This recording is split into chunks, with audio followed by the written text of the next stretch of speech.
Trevor! Ti'n iawn?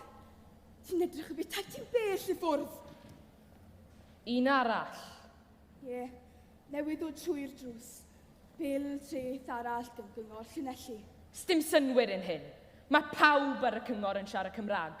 Ond con i'n cael bil uniaith Saesneg unwaith eto wrthyn nhw. Mae'r peth yn warthus. Wel, ni'n gwybod beth yw'r ateb ydyn ni. Newn ni ddim i dalu fe te. Wyt ti wir yn meddwl ni, Eileen? Ydw, Trevor. Fi ofyn ni unwaith eto mewn ffilifren y Gymraeg. A phawn gawn ni fe, fe dalw ni. Ond Eileen, stan ni fawr ddim byd ar ôl.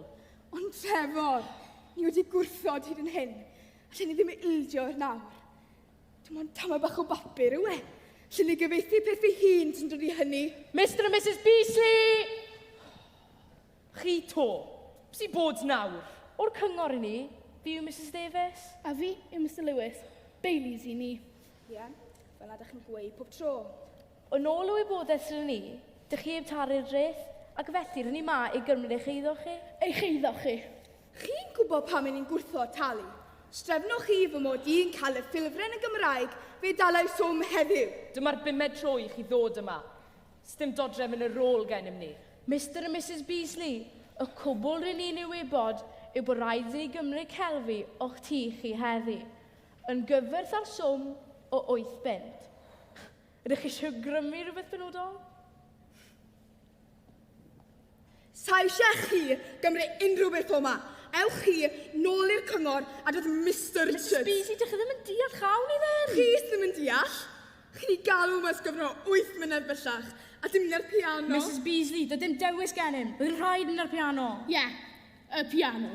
Ond Delith, yn ferch fach i'r piano. Thorodd ei chalno. Pidwch yn ei beth yn anodd. Beth yn union ydych chi ddim yn deall? Mae Mrs Beasley wedi gliro bob tro na fyddwn ni'n talu'r bil, nes gawn ni un yn y Gymraeg. Ond Mr and Mrs Beasley, rydyn ni eisiau dim yn ar sofa, ar cadeiriau. A drych, bydd yn anreg priodas. Ar bwrdd. Sgan ni fawr o ddim byd ar ôl. Mae'r stafell yn gwbl foen. Felly, bydd yn rhaid mynd ar carped.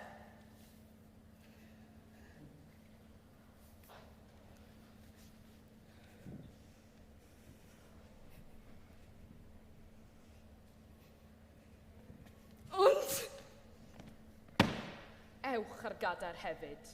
Fydd dim yr ôl gennym ni wedyn. Wyth Eileen a minnau yn berffaith iawn. Pam eich bod chi'n goffo neu popeth mor anodd i chi eich hun? Am nad ydyn ni fodlon talu'r bil treth nes cawn ni'n yn y Gymraeg. Gobeithio na fydd rhaid i ni ddod yma to.